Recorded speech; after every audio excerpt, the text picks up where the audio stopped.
Ya nggak ada alasan, nggak ada kabar dan beritanya. Ya justru makanya yang tadi kami katakan bahwa ya kami agak kecewa gitu. Sebagai penegak hukum, apalagi ini kan Kapolri ya, Mabes Polri. Ya sebenarnya sih kalau menurut saya yang menjatuhkan harga diri ya mereka sendiri, bukan kami. Ya kan. Justru kami pertanyakan pihak yang digugat kenapa nggak datang.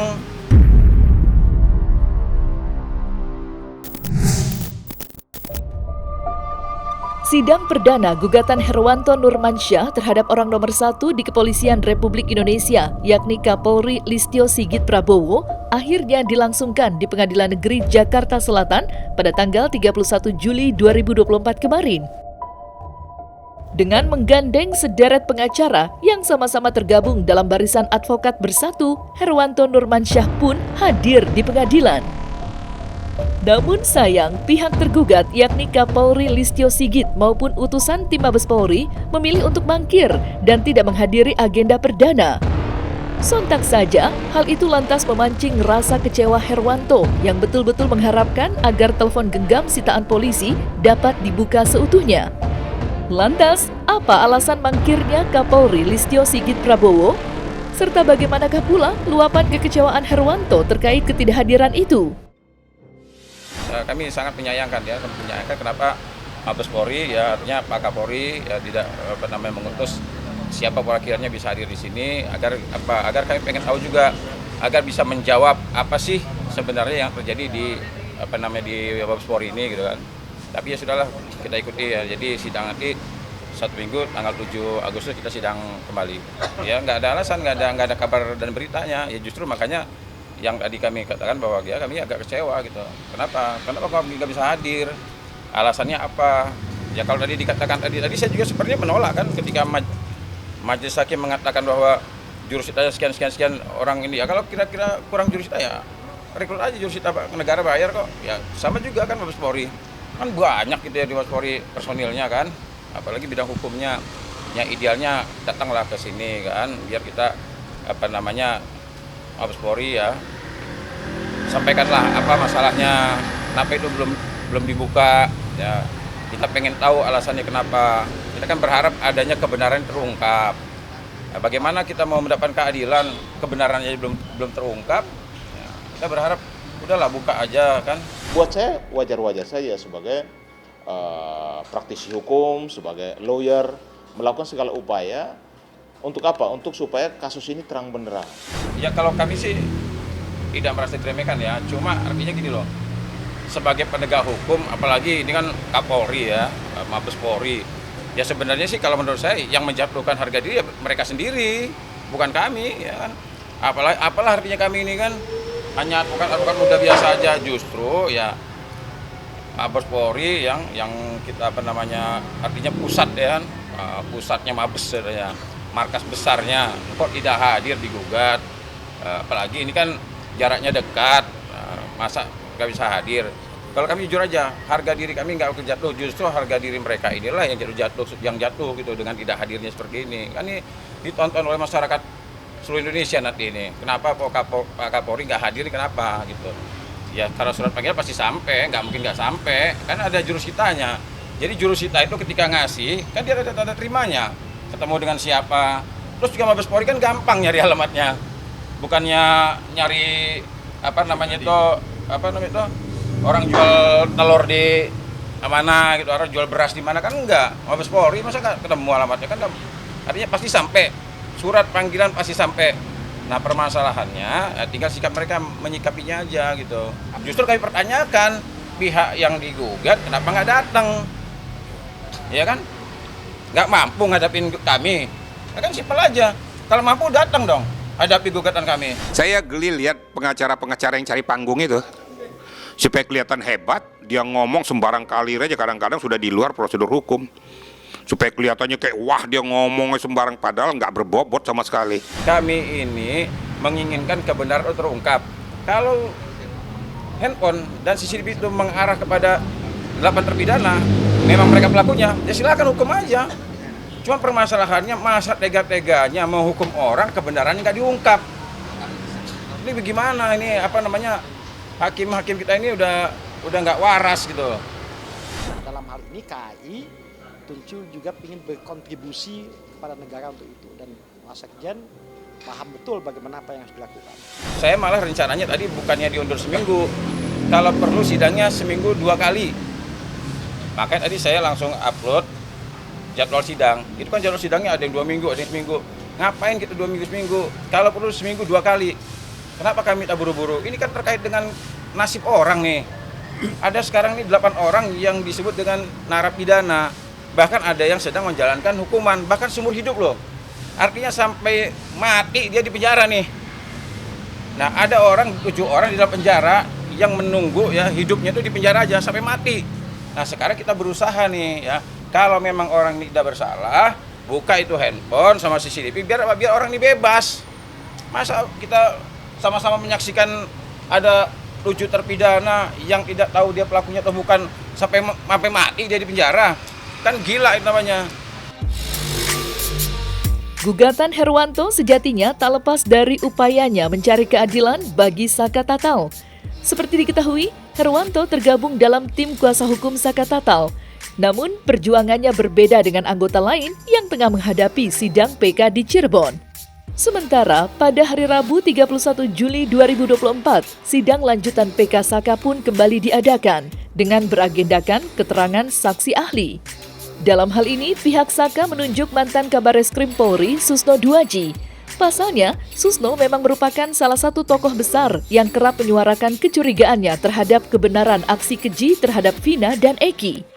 Sontak ketika diberikan kesempatan di ruang sidang, ia lagi-lagi menegaskan jika bukti-bukti yang ada masih belum kuat untuk dijadikan dasar putusan.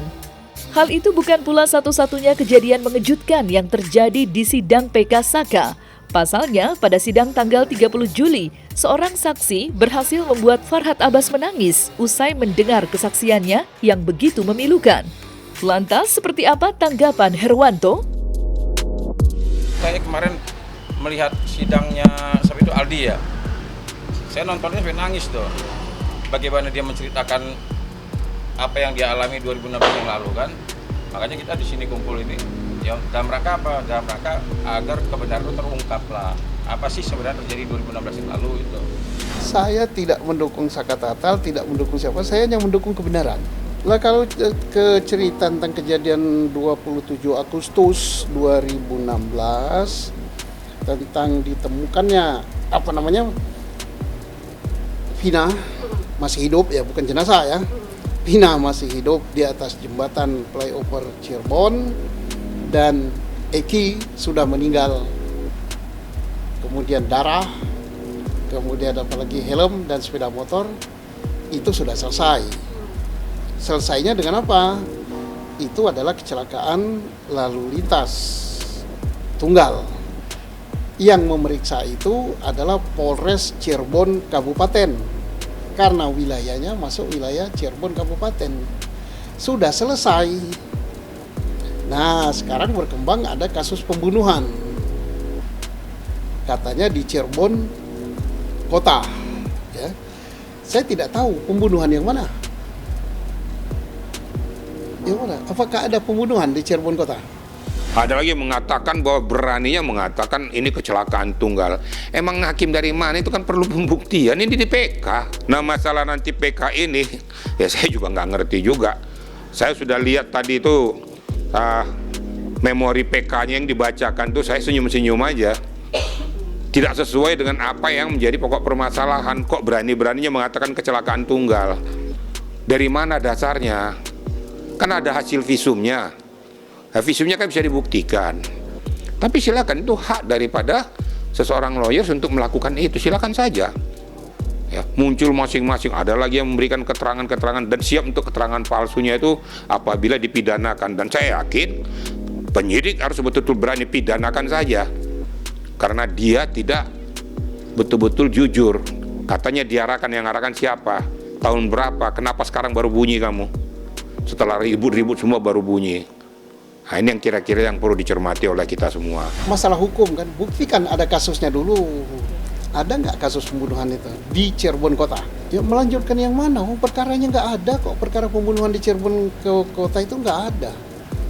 Yang ada di Cirebon Kabupaten ditemukan 2 jenazah dan sudah selesai, sudah dikubur dan dinyatakan itu kecelakaan lalu lintas. Nah, kalau pembunuhan di Cirebon kota, Polresnya Polres kota, pembunuhan yang mana? Kalau seandainya alat bukti ya, kami ini sebenarnya jujur aja, sebenarnya minim alat bukti kami. Cuma ya, kalau bicara kebenaran, justru sebenarnya alat bukti kami banyak. Kenapa? Alat bukti itu ada di penyidik, iya kan? Nggak ada di kami nih. Tapi saya mengingatkan nih kepada pihak polisian, jangan bicara masalah hak. Saya kan berhak melakukan penyitaan, iya berhak Pak. Bapak berhak melakukan penyitaan, tapi bersama dengan hak ada kewajiban. Apa kewajibannya? Buka. Kalau Bapak tidak mau buka, jangan menyita. Orang sudah melakukan penyitaan, iya itu hak. Saya hormat sama Pak polisi itu, punya hak dia melakukan penyitaan, iya benar. Tapi jangan lupa Pak, ya hak dan kewajiban itu selalu berjalan beriringan. Kalau punya hak melakukan penyitaan, punya kewajiban juga untuk membuka.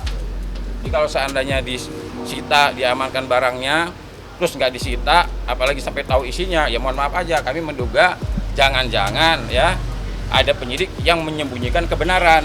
Satu pesan saya, semuanya kita menghormati hukum. Semuanya itu kita betul-betul mendudukkan hukum pada proporsinya. Siapapun yang salah, layak untuk dijatuhkan sanksi. Kalau penyidikannya betul-betul ada jadi masalah, ya betul-betul dievaluasi. Siapa yang melakukan penyidikan, sehingga tidak terjadi lagi di kemudian hari hal-hal yang sama.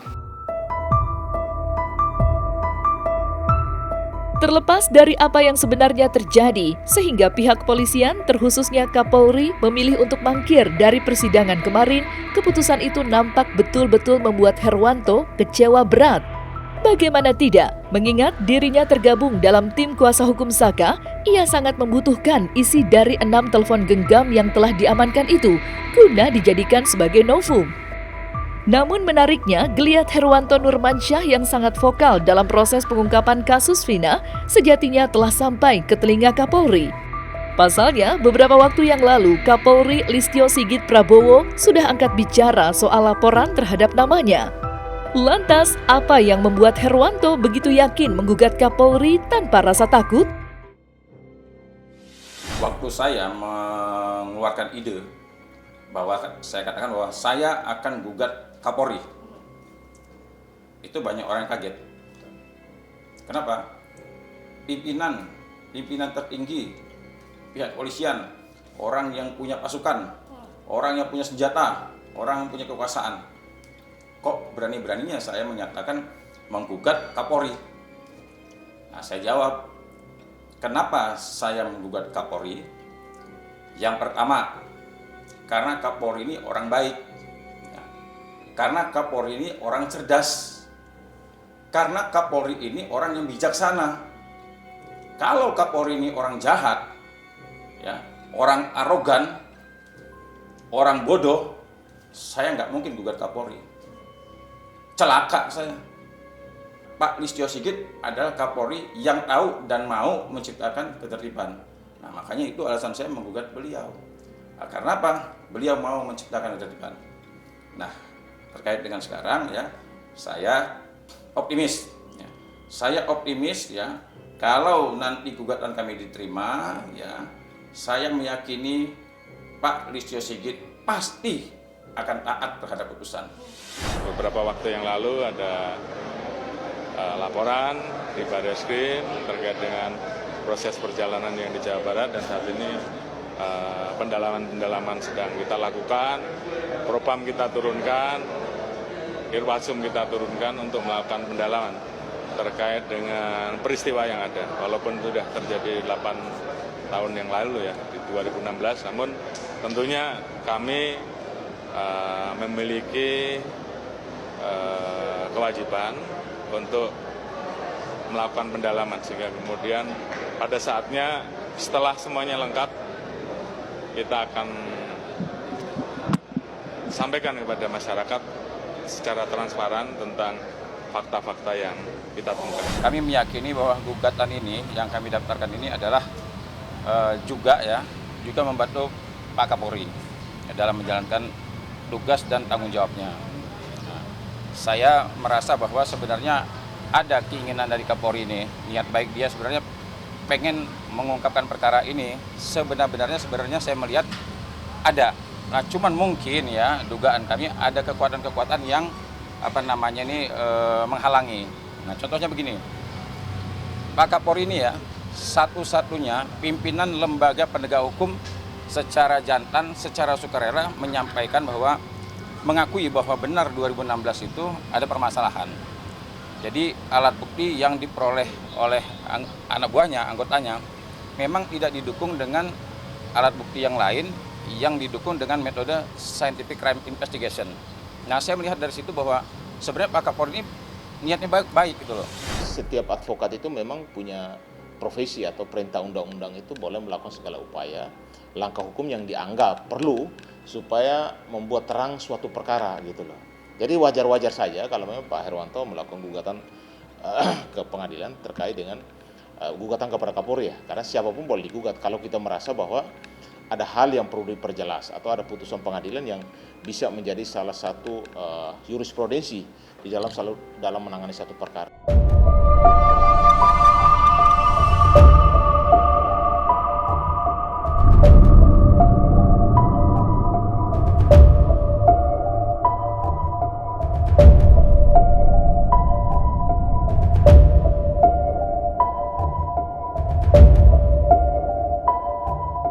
Nah, selesai sudah Cumi Lovers, saksikan terus Cumi Camp In-Depth, kabar lengkap, mendalam, dan akurat dari narasumber terpercaya. Dan jangan lupa untuk like, subscribe, dan juga share channel YouTube Cumi Cumi.